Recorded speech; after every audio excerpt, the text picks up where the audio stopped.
I've been asked to say a couple of words on the topic of the corporate assault on public education, which is very real. I'm sure you've all experienced it. It's real, and it's important to keep in mind what we all know, that it's not taking place in isolation. It's just one part of a corporate assault on the population generally, and it's also, I don't have to tell you, it's not new. It goes on all the time. We can go back to 1776 when Adam Smith warned that he put it, the masters of mankind relentlessly pursue their vile maxim, all for ourselves, nothing for anyone else. And they used their control of the political system, as he also pointed out, to assist this pursuit. In his words, he's talking about England, of course. He said the principal architects of policy in England are the people who essentially own the country. In his day, the merchants and manufacturers, and they make use of their wealth and influence to ensure that their own interests are very scrupulously served, no matter how grievous the effect on the people of England, or of course on their much worse victims abroad, the victims of what he called the savage injustice of the Europeans, and he was particularly concerned with India, the place where England was carrying out its savage brutality at the time. Well, that's a voice from 1776, and if it sounds familiar, it should. It's resounded over and over again since then. A century later, after Adam Smith, so early, mid-19th century, those are the early days of the Industrial Revolution in the United States, mostly around eastern Massachusetts. It was working people condemned vigorously the new phase of the assault on the population by the masters of mankind, following their vile maxim. They were, at the time, being driven into the industrial system, which they condemned because, for many reasons, one thing they argued rightly, is it was depriving them of their basic rights as free men and women. And in Women's History Month, it's worth remembering that women were in the forefront of this. The women driven into the mills were young women from the farms called factory girls at the time. They had a lively press. This is the period of the freest press in the history of the United States. Ethnic press, labor press, very lively, vigorous, and it's worth reading what they said. The contributions to the freest press in our history by factory girls, artisans from Boston, others who were being driven into the mills. And it's also well to remember that at that time, a working class culture, and that means high culture, was alive and flourishing. There's a great book about the 19th century British working class and what they were reading. Jonathan Rose, The Intellectual Life of the British Working Class. It's a monumental study of their reading habits, and he contrasts, I'll quote him, the passionate pursuit of knowledge by proletarian autodidacts with the pervasive Philistinism of the British aristocracy. And pretty much the same was true here. So around eastern Massachusetts, an Irish blacksmith in Boston, let's say, if he could afford it, would hire a young boy to read classics to him while he was working. The factory girls from the farms were reading what we call classics, the best contemporary literature of the day, and the actual classics. This went on for a long time. I mean, I'm old enough to remember the 1930s, not too far from here, in fact, where a lot of my family lived, mostly unemployed working class. But they many of them hadn't even gone to school, fourth grade maybe. But they were part of the high culture of the day, discussing the latest Shakespeare plays and free plays in Central Park, the Budapest String Quartet, the different varieties of psychoanalysis, every political movement you can think of. There was also quite lively workers' education. And some of the outstanding scientists and mathematicians of the day were directly involved in workers' education. Books like Mathematics for the Millions by Lancet Hogman, great introduction to mathematics, J.D. Bernal, others. A lot of them came out of the Communist Party. As I say, I'm old enough to remember it. Well, a lot of this has been lost under the relentless assault of the masters, but it can be recovered. It's not lost forever, and it's important. Well, the labor press of the early industrial revolutions, 150 years ago, they took strong positions on lots of things, positions which should have a resonance today. So they took for granted that, as they put it, those who work in the mills should own them. They condemned wage labor, which they argued was not very different from slavery. It was different from slavery only in that it was supposedly temporary. I mean, that was such a popular view in the 1860s, that period, that it was actually the program of the Republican Party. You could read editorials about it in the New York Times. Wage labor is just a form of slavery, and it should be overcome. One prime target of their condemnation was what they called the new spirit of the age, gain wealth, forgetting all but self. That's 150 years ago. And huge efforts have been made ever since then, they're going on right now, to drive this new spirit of the age into people's heads. We're subjected to it constantly. And there's a reason. In order to sustain the rule of the masters, it's necessary to pacify the public, necessary to make people think that's the way it has to be, that your suffering and your deprivation seems right to you. That's the new spirit of the age. If what we're supposed to do is gain wealth, forgetting all but self, then if you're not wealthy, it's your fault, and nothing systematic about it. That has to be driven into your heads, and it continues to the present. And there are huge industries devoted to it. I mean, about a sixth of the economy, one out of every $6, is devoted to what's called marketing, which is mostly propaganda.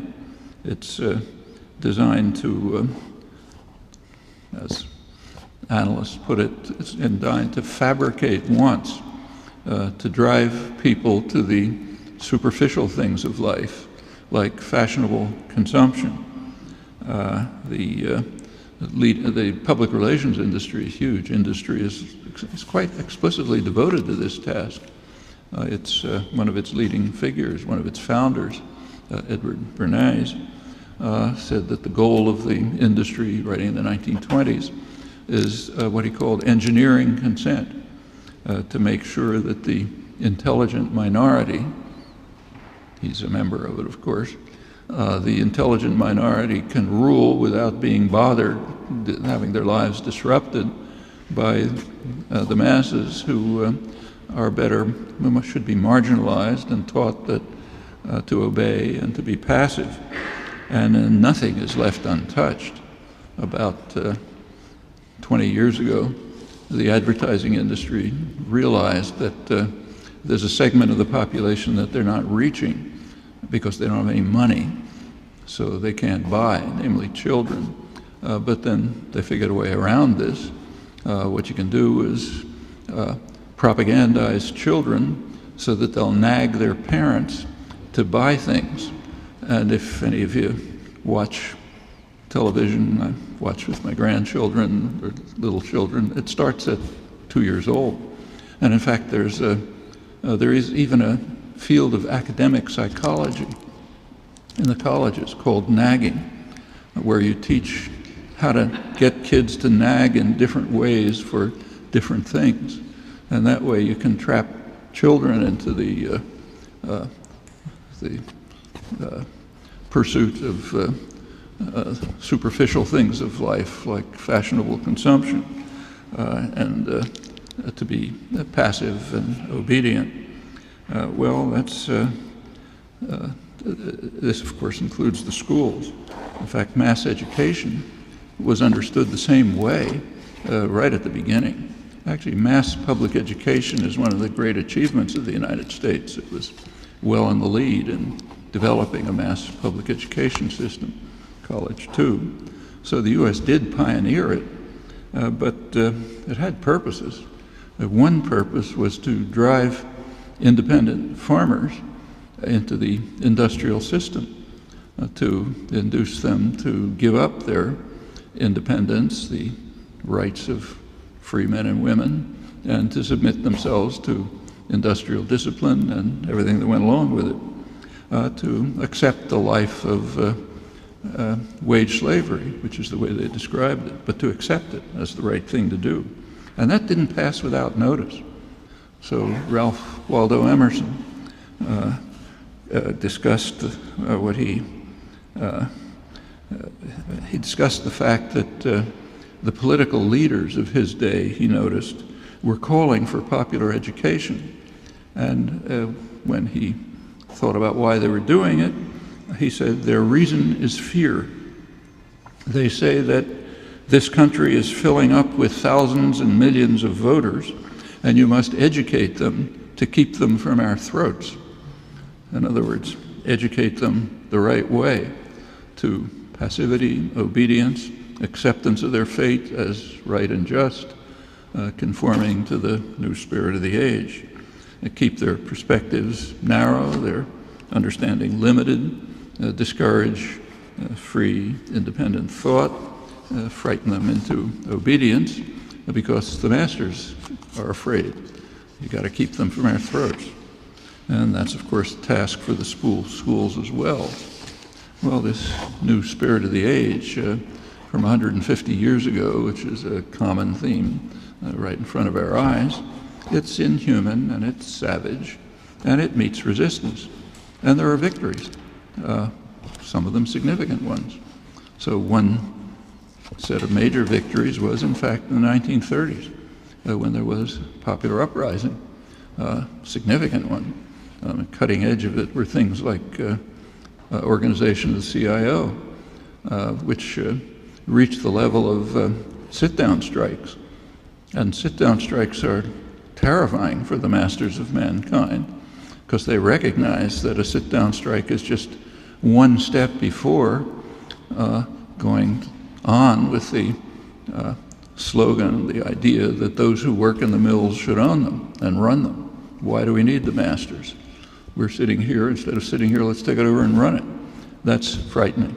At that point, you began getting significant New Deal legislation, which was real, a lot of progress, led to what's often called the golden age of state capitalism, the 50s and the 60s, when there was the highest growth rate in American history, pretty egalitarian growth rate. For the African American population, it was actually the first time that they had a taste, at least, of what it's like to become part of the mainstream of American life. As I don't have to tell you, after the Civil War, when theoretically slaves were freed, there were a couple of years of formal freedom, but by 1877, there was a North-South Compact which effectively reintroduced slavery, criminalized through criminalization of black life. So if a black man is standing on the street, he can be arrested for vagrancy. If he's looking, what somebody claims he's looking the wrong way at a white woman, he can be arrested for attempted rape. You put into jail with corrupt judges, you never get out. You become part of a slave labor force. In fact, a good part of the American Industrial Revolution is based on that, mining, steel mills, and so on. And that lasted until the Second World War. Second World War, there was a need for free labor. So, yes, it changed. And there were a couple of decades, say, when a black man could get a job in an auto plant and, make a little money, buy a house, send his kids to college, and so on. By the 1970s, that ended. And we're now going back to the criminalization of black life, starting in the early 70s, reconstituting what happened in the post-Reconstruction age. Major technique for that's the drug war. But it's very, very striking. Anyway, there was a golden age, a couple of decades, quite significant. But systems of power don't walk away. This went on through the 60s. The activism of the 60s had a big impact on the country. It civilized it in many ways, both the 60s and their aftermath. Systems of power never walk away politely and say thank you. They prepare a new assault. And in fact, that's been happening since the early 1970s. The latest phase of the assault on the population began right about then, partly through major changes in the economic system.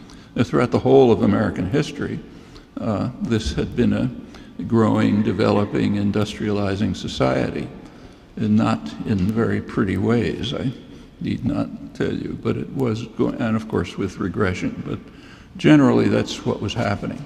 That changed in the 1970s. Since then it's been from the point of view of producing things that people need, it's becoming a stagnant or deindustrializing society. It's a huge change. The economy shifted from production for needs to financialization, a huge explosion of speculative capital flows. And long production didn't cease, it was just began to be offshored to Mexico, China, Vietnam, anywhere, any place where you can get horrendous working conditions, no environmental constraints, huge profit for the masters. It had happened before, but it went into a completely new level starting in the 70s. Within the United States, that set off kind of a vicious cycle. It led pretty quickly to greater concentration of wealth, the more or less egalitarian growth of the 50s and the 60s changed. Concentration of wealth leads reflexively to concentration of political power. Adam Smith's maxim again about the masters of mankind and how they're architects of policy. The concentration of wealth increasingly in the financial sector. Concentration of political power, of course, translates right away into legislation, which carries the process forward. Fiscal policies like cutting taxes for the wealthy, deregulation, which permits the financial institutions to do the kinds of things you know about, subprime mortgages and so on, leads right away to regular financial crises. Through the 50s and the 60s, when New Deal legislation was in place, there were no financial crises. Starting in the early 70s, they began, each one worse than the next. They're a problem for the population. They're no problem for the masters because they can rely on the nanny state that they nurture to bail them out. That means the taxpayer to bail them out. Happens time after time. It sets off a doom loop. That's what it's called by the official of the Bank of England, who's responsible for financial stability. The leading financial correspondent in the English-speaking world, the most respected one, Martin Wolf of the Financial Times, no radical, incidentally. Now, he describes the financial institutions as an out-of-control financial sector that's eating out the modern market economy from inside, just as the larva of a spider wasp eats out the host in which it's been laid. And it continues, and it's getting worse. As this vicious cycle continues, it does leave a superfluous population, namely the producing the workforce. There's a close race-class correlation in the United States, so you got to do something with the superfluous population. And what's going on is pretty much what happened in 1877. Criminalize them, send them to jail, and turn them to factory work. So they're a labor force again. In fact, American prisons are even, you might have seen in the papers either yesterday or today that some private industries are complaining because they're being undercut by a state-run prison industry. The prisons have a nice, docile workforce. You don't get strikes. You don't get people asking for benefits. You can control that in ways that I don't have to mention. They even produce clothing, so that there's a kind of jeans called prison blues produced in prisons. They're not allowed to be sold in the United States, but they sell them in places like China.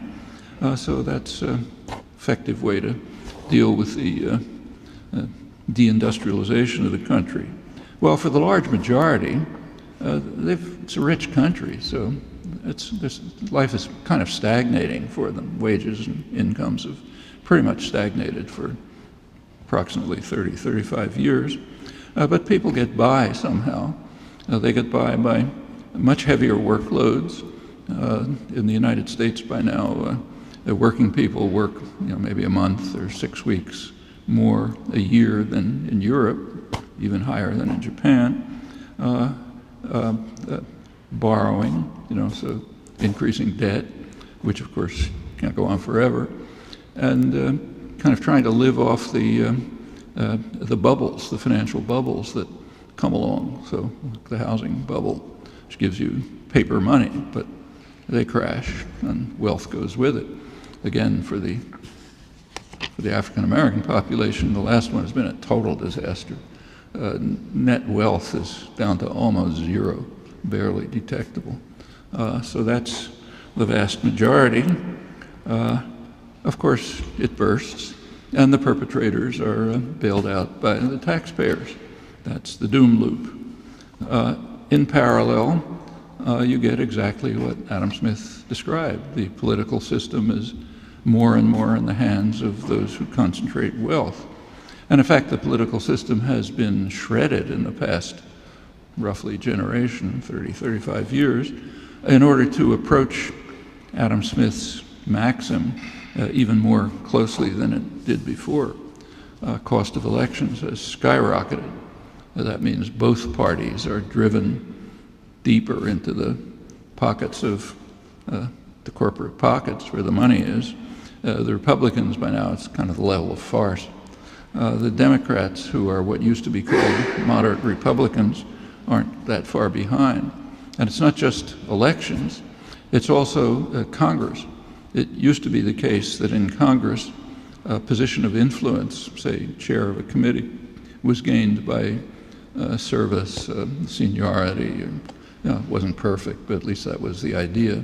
That's no longer the case. You have to buy the position by putting money into the party coffers, which of course drives Congress even deeper than before into the pockets of those who have the money. Some of the current effects were reviewed recently by the Inspector General, government's official, who was the Inspector General of the Bush-Obama bailout programs.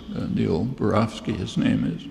He pointed out that there was legislation that authorized the bailout, but he pointed out it was a bargain. It was two-sided. The financial institutions that were responsible for the catastrophe, they would be saved by the taxpayer, as usual, and the victims of their misdeeds would be very partially compensated by measures to protect home values and secure home ownership. Well, to the surprise of no one who familiar with the workings of the political system, only the first part of the bargain was kept. The financial institutions were rewarded lavishly for having tanked the economy, The TARP bailouts, which people talk about, are the least of it. They're a small fraction of the total bailout. Meanwhile, the rest of the program just floundered. So I'll quote Borofsky. Foreclosures continue to mount, with 8 to 13 million filings forecast, while the biggest banks are 20% larger than they were before the crisis, and they control a larger part of our economy than ever. They reasonably assume that the government will rescue them again. The next crisis, which is now the basis is now being laid. And he goes on to say that the credit agencies incorporate future government bailouts into their assessments of the largest banks. So when they assess how reliable a bank is, they take into account the fact that if anything goes wrong, you'll bail it out. That exaggerates market distortions, which are already very severe, and it provides them with an unfair advantage over smaller institutions, enables them to gain more and more power. So in short, he says, Obama's programs were a giveaway to Wall Street executives and a blow in the solar plexus to the defenseless victims, and very likely a stepping stone towards the next and probably worse financial crisis, as business lobbying, which is extraordinary, chips away at the Dodd-Frank regulation bill. Well, the latest phase in the class war, the one that took off since the 70s, that was reviewed in an interesting recent study by the Economic Policy Institute. That's the major source of reliable data on these developments year by year. The title of their review is called Failure by Design, and the term design is quite accurate. Other choices have been possible along the road. They still are. They also point out that the failure is class-based. So to adopt the imagery of the Occupy movement, it's a failure for the 99%. For the 1%, to be more accurate, 1/10 of 1%, it's a spectacular success, and by design, which is just what you'd expect when policy is designed by concentrations of power, nothing, economic power, nothing new. Trace it back to 1776. Well, and it's not just the United States. The masters of mankind are an international class. If you turn to Europe, what's happening is very striking. There's what's called a troika, the European Central Bank, the European Union, International Monetary Fund, and they're imposing austerity in a time of recession. Well, it's not very obscure what's going to happen when you impose austerity in a period of recession. It's Herbert Hoover. The IMF just came out with a big study in which they reviewed about 170 cases where such policies were pursued, and they're all the same. It leads to further decline in economic growth, further suffering, and so on. No escape from in fact, makes the debt worse. And that's exactly what current experience has been in England and Greece and so on. Some economists have been kind of critical of this, and some of them describe it as a stupidity or a madness even. But I think there's a much simpler explanation. Failure by design. Actually, there was just a recent interview in the Wall Street Journal with the president of the European Central Bank, Mario Draghi. And he says very cheerfully, Europe's social contract is obsolete. We can get rid of the hated welfare state. We can weaken labor. We can entrench the rule of the masters and their vile maxim. And we can devote major efforts to instill in the public mind the new spirit of the age. There's no alternative. Margaret Thatcher's famous slogan. This is how it has to be, and so they'll accept what's happening to them. There's nothing irrational about that at all. It's classic, understandable, perfectly rational. We, of course, have our own variant. There's always a gap between public opinion and public policy. But by now, that gap has expanded to a chasm. So within the Beltway, Washington discussion, and hence in the media, the major issue is the deficit. Got to do something about the deficit. Meanwhile, this is a very heavily polled society. We know what people think. For the public, the main problem is jobs, not the deficit. And the public is right.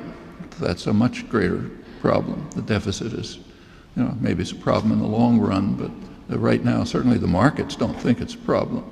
The U.S. borrowing is practically zero interest rate because they don't, financial institutions don't care about the deficit like the public. When you turn to the deficit, of course, policy is what the financial institutions want, the deficit, not jobs. Actually, the term jobs is used, so standard rhetoric is, it's like the Republicans, ideologues never say, we want to reward the rich. What they say is we want to reward the job producers, meaning the rich.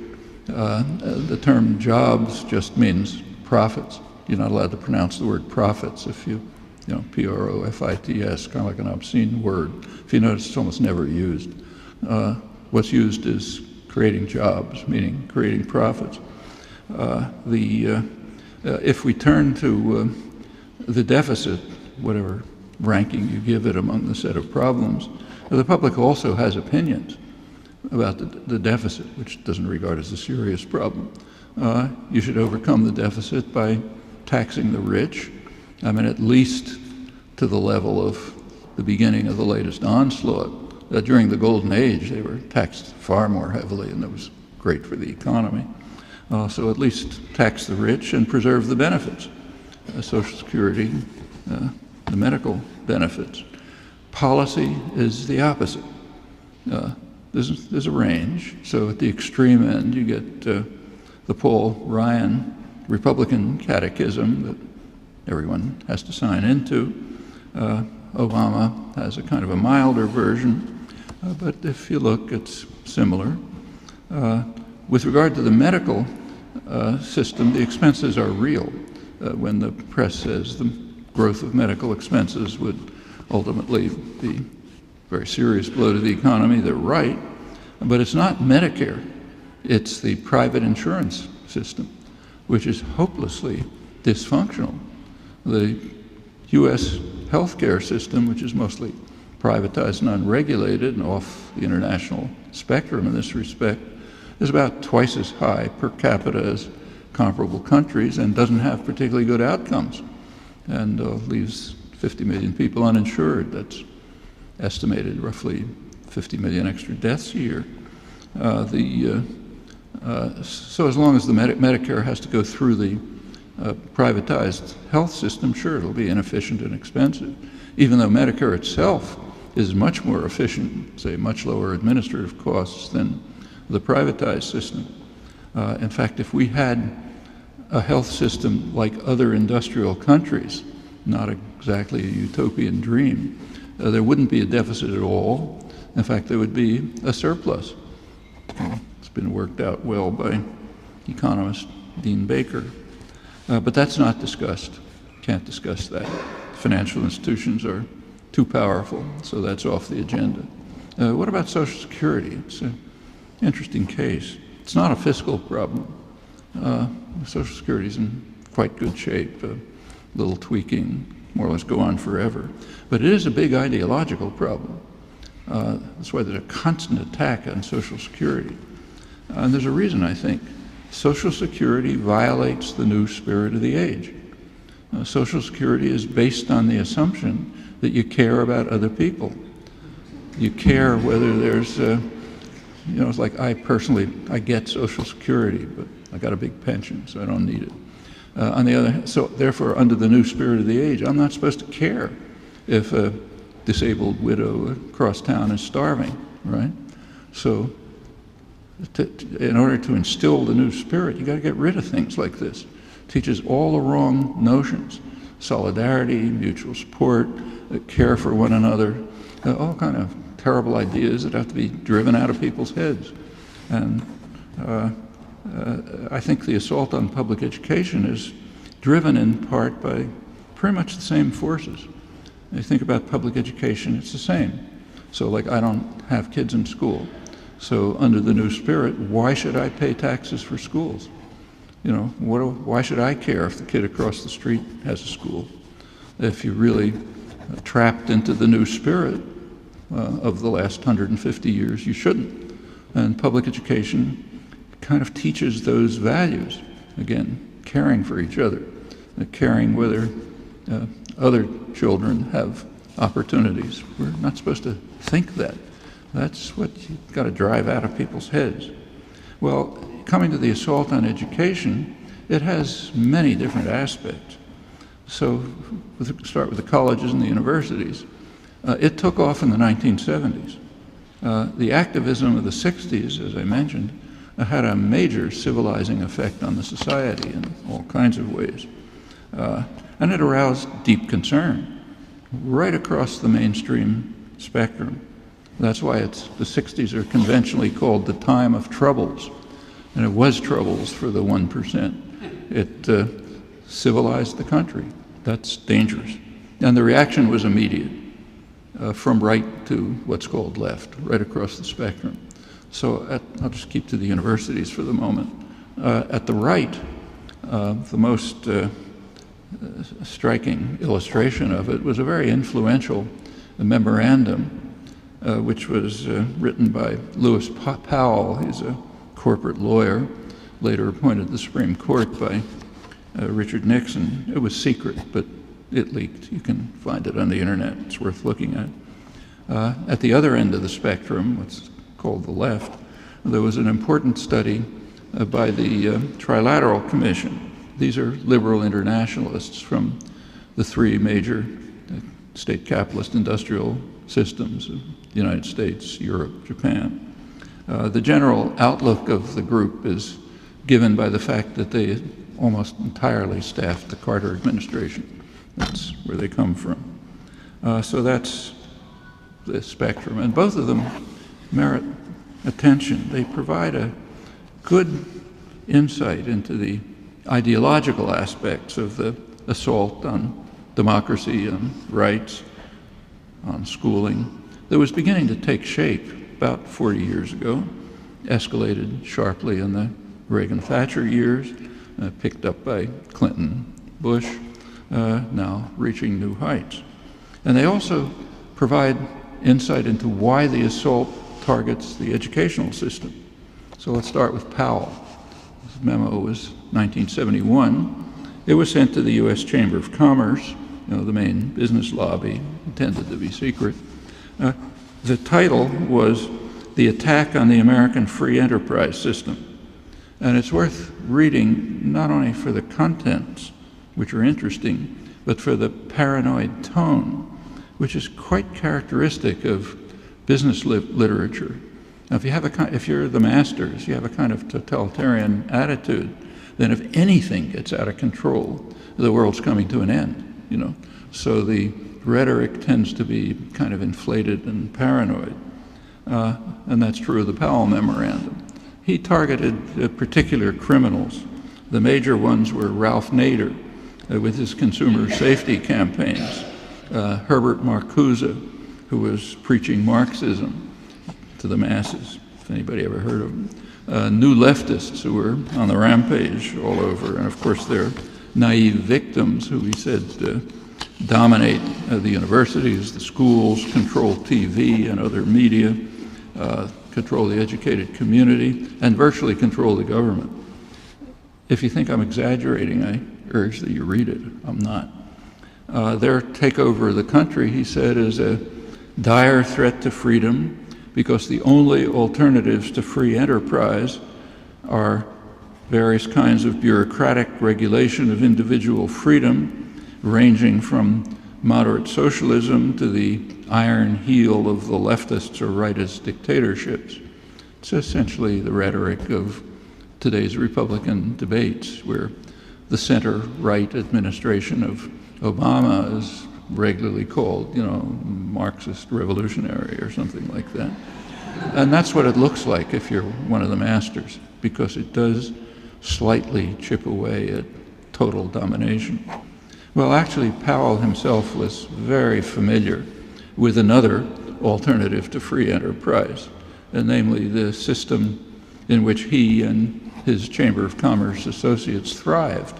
Remember, he was a lobbyist for the tobacco industry.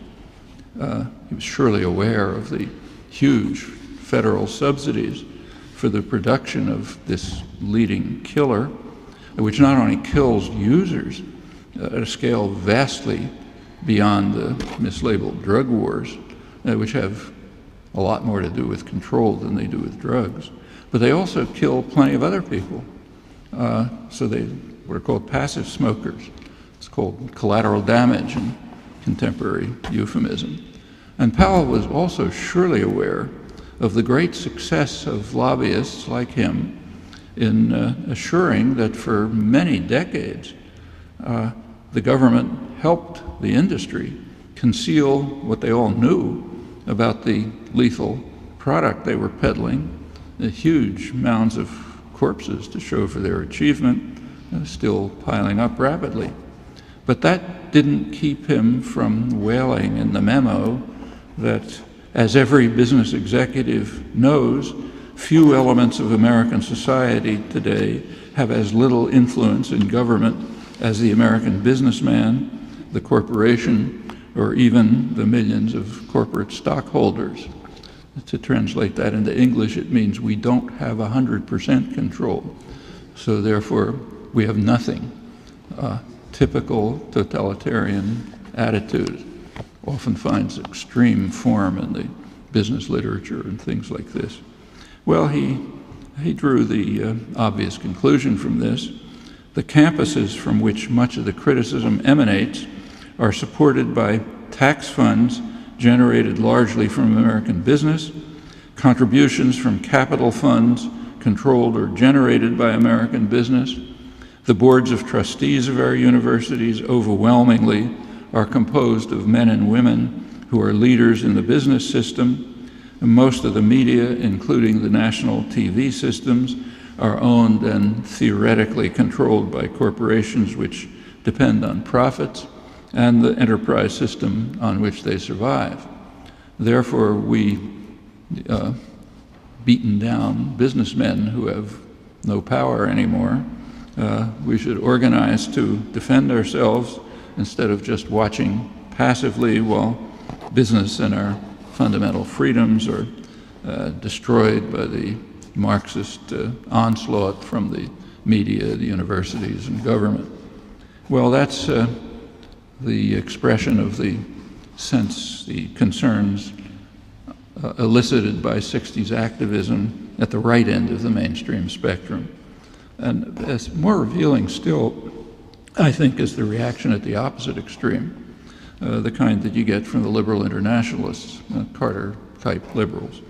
Now, that's spelled out in the Trilateral Commission report that I mentioned, which is called The Crisis of Democracy. And they say there was a real crisis. And I'm pretty frank about it. Again, I urge you to read it if you haven't done it. The crisis is there was too much democracy. The system worked fine, they said, when most of the population was silent, passive, apathetic, obedient. But in the 1960s, something happened. The special interests began to try to enter the political arena to press for their demands. So who were the special interests? Women, minorities, young people, old people, farmers, working people. In other words, the population. And they're not supposed to press their demands. They're supposed to be sitting quietly and obedient while the intelligent minority run things in everyone's interest. There was one group omitted in their lament, the corporate sector. And that's because they're not a special interest. They express what's called the national interest. So therefore, we can't touch them. And like the far right, the liberal scholars just take it for granted that the extraordinary power of the corporate institutions is under control of the state and other institutions. That's just the natural order, so there's no point mentioning it. You don't mention the fact that we breathe air. And a primary concern of the trilateral scholars was the failures of what they called the institutions responsible for the indoctrination of the young. Their term, not mine. That's the schools, the universities, the churches. They're not indoctrinating the young properly. That's why we have these uprisings in the streets and the efforts of the special interests to press their demands in the political arena. So in general, they said we have to have more moderation in democracy if it's to be preserved and the national interest is to be protected. And crucially, we must have more successful indoctrination of the young.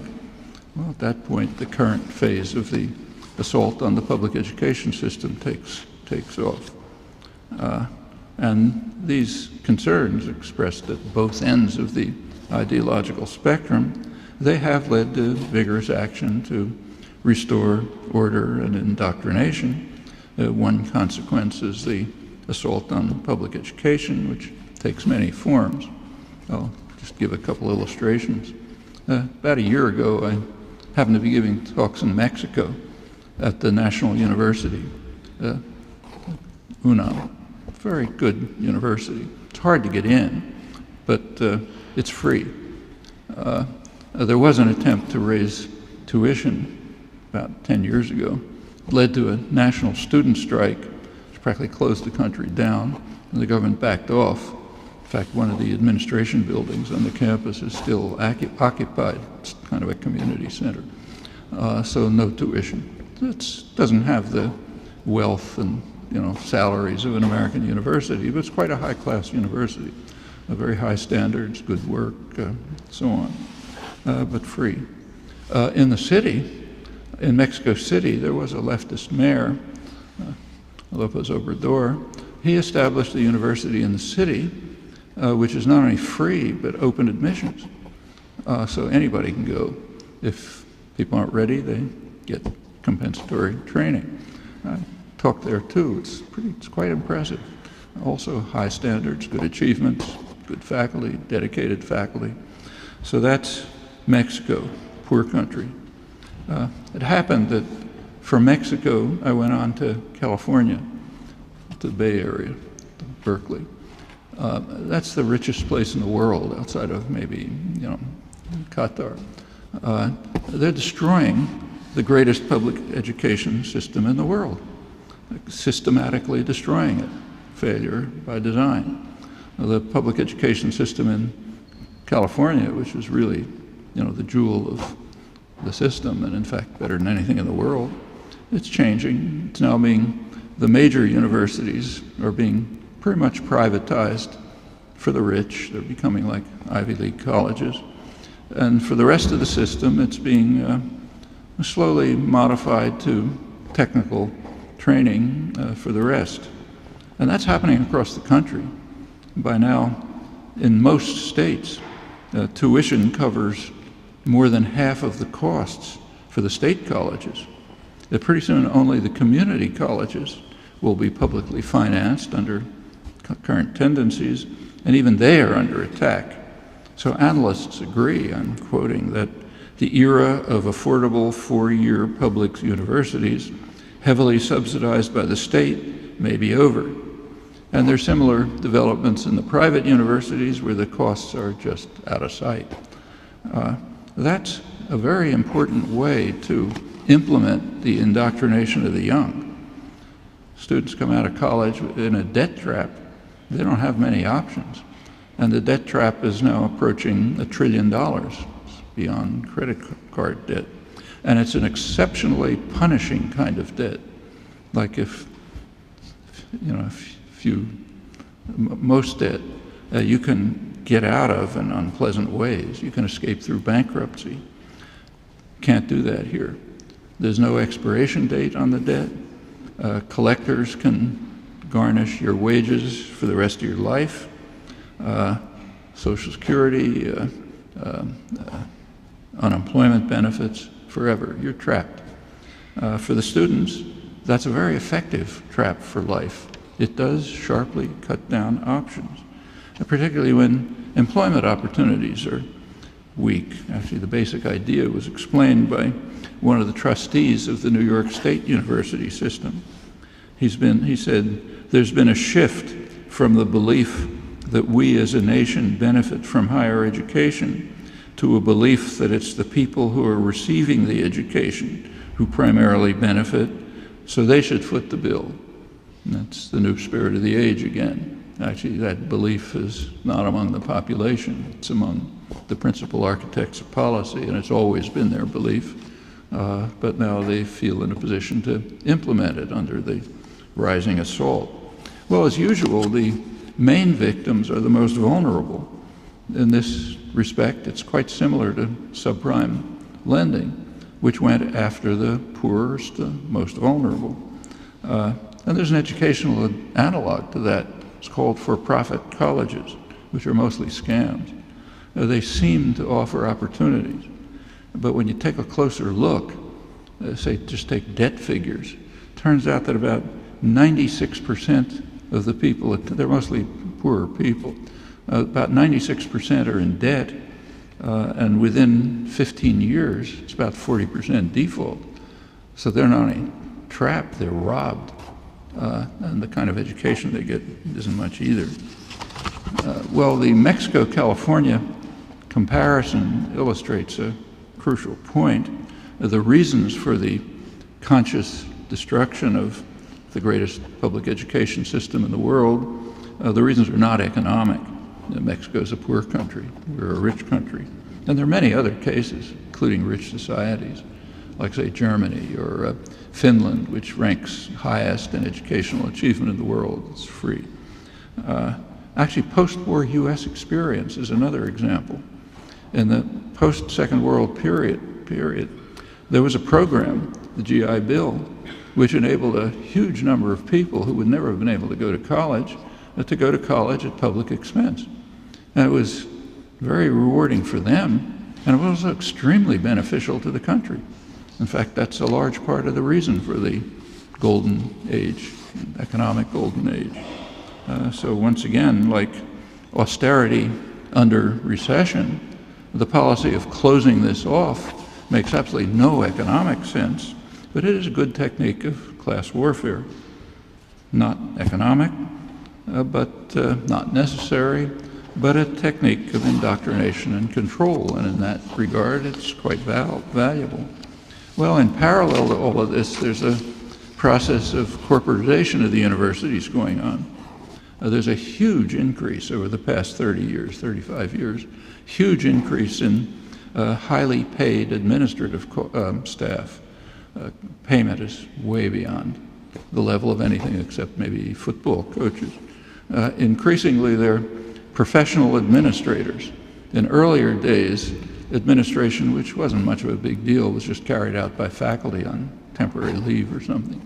Now it's professional administrators, very high paid, carrying with them the corporate culture. There's a very good study of the process by a well-known sociologist, Benjamin Ginsberg. It's called The Fall of the Faculty, the Rise of the All-Administrative University and Why It Matters. And one effect is to introduce the corporate culture into the universities. That has many manifestations. One of them is a drive for what's called efficiency, which is an interesting concept. It's not an economic concept, though it's called that. It's really an ideological concept. And, you know, we all know it. Now, so suppose you call a bank or an airline or any other institution, you know, complain that something was wrong or to get some information or whatever it may be. You know what happens. You call them up, you get a recorded message. The recorded message tells you, we love your business, we love you, hang on. And you hang on while this message is repeated every couple of minutes, and you listen to some music, and you know, finally at the end of it all you get some kind of a menu, which is totally incomprehensible and doesn't have the options you want. And finally, if you wait long enough, you make it a human being. I'm sure you've all been through this. Well, for the business, this increases efficiency. Their costs are lower. And for ideological reasons, that's all that's counted. For the users, it's very costly. I mean, you're wasting your time, that's money, you know, you're wasting your energy, all that's costly, but that's not counted. And those costs are multiplied across the population, which means they can be quite huge. But it's called efficiency. And it's the same when you go to the universities. So in the universities, efficiency means you reduce the proportion of faculty to students. You have faculty replaced by cheap labor, temps, you know, just like in business. Easily replaceable temporary labor, graduate students, adjuncts, easily exploitable. You don't pay them much, and they can't ask for their rights. They're going to be out anyway. It's good for the bottom line, for the professional business administrators who are running the colleges. There's also a harm, namely to the students, but you don't count that. That's part of the ideological character of estimating costs. Another process is eliminate programs that are too expensive. Actually, you may have seen an interesting discussion of this in the New York Times a couple of days ago. They pointed out that state colleges around the country are eliminating programs in engineering, computer science, and nursing, which happen to be exactly the fields where there are job opportunities, where labor is needed. But they're expensive. So by good corporate logic, you eliminate the programs that the society needs and the people need because they can get jobs, but they cost too much, so eliminate them. And bottom line looks better. It's good corporate logic. Well, you go down to K-12, and it's more or less similar. The main main part of the assault is just defunding.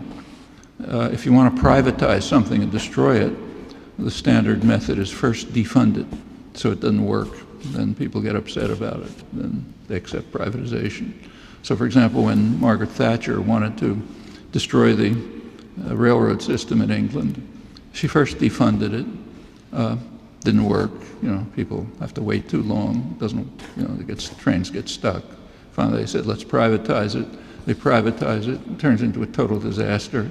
Now they had to renationalize it to get it to function at a much lower level. Now that's familiar. And that's what's happening with the schools. They're defunded, so they don't work. So people say, okay, let's have a private school or charter school or anything just to get us out of this mess, which is, of course, not as an economic necessity or any other kind. Also, just plain dumbing down the schools. I mean, there are there's debates that go back to the Enlightenment about what education ought to be. During the Enlightenment, there was kind of evocative imagery which contrasted different approaches to education. One image is education as being like a vessel into which you pour water. And as you all know, it's a pretty leaky vessel. Every one of us has been to school, has gone through this, and you memorize something for an exam, and it all leaks out the next day. You weren't interested in it, you didn't pay any attention. A week later, you can't remember what the subject was. So that's one image.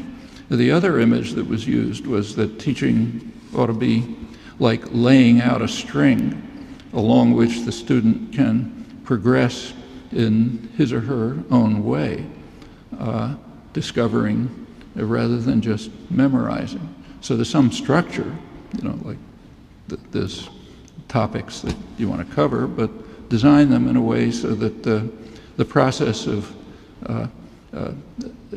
going through, of gaining the understanding and information is one of a creative individual activity in cooperation with others often. Well, that's the Enlightenment idea. The pouring water ideal has a name now. It's called No Child Left Behind, or Race to the Top, which is exactly what it is. It kills interest. It deadens the students, but it makes them more passive and obedient and not too much trouble. At least that's the idea. And it can be done. I don't want to spend too much time on it, but they're very good models where it's achieved. I'll give you one model that just happened to be discussed in the journal Science, the main journal of the American Association for Advancement of Science. It just had a series of editorials by its editor on the destruction of science education in the country through No Child Left Behind type measures from kindergarten to university. So get the kids to memorize something that they don't understand and don't care about, like the periodic table or the enzymes that metabolize something, and kind of memorize it and write it down. You go on to the next thing. No joy of discovery, no invention, no conception of why anybody should do this ridiculous, boring thing. But it does, you get past the exam, and if the teacher's salaries, let's say, or survival is dependent on this, they don't have any choices either, not many at least. Well, that's one way to do it. And the same series of articles does suggest alternatives. It was not necessary to suggest alternatives at the university level because they're actually done. So at a place like MIT, for example, lectures aren't intended to be poured into a vessel.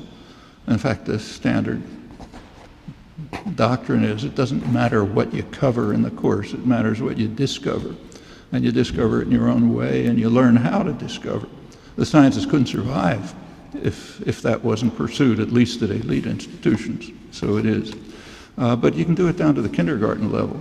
And in fact, the editor, Bruce Alberts, discusses a kindergarten program, which he suggests as a model. It's for 5-year-old kids. It's a program where the kids in a class where each kid was given a small dish which had in it pebbles, shells, and seeds. And they were supposed to figure out which ones are the seeds. And so the first thing they did was have a scientific conference, as they called it. Kids got together, thought of various ways in which you could test to see which were the seeds, and they tried some of them, they didn't work. They tried others, they worked better. They exchanged ideas, improved them. Finally, they got to the point where they had figured out what the seeds were. And the next step was to give them all magnifying glasses and crack the seeds so they could look inside and find the embryo, which was the source of the energy that makes the seed grow. Okay, those kids learned something, not only about seeds, but about discovery, about how to go on to the next task and why it's fun to do so and important to do so. That can be done. Any of you who have been teachers know way more than I can say about this. Well, it could be done at any level, but it has a defect. It empowers the teachers instead of humiliating them, which is very important, and it enriches the lives of students and prepares them for creative, independent lives, not passive obedience. Well, all of this is more failure by design. And again, the word design is quite crucial. There are alternatives. There are successful models in our own history, elsewhere. We should be able to progress well beyond those models, but only by dedicated struggle, not passive acquiescence while all of this goes on before our eyes.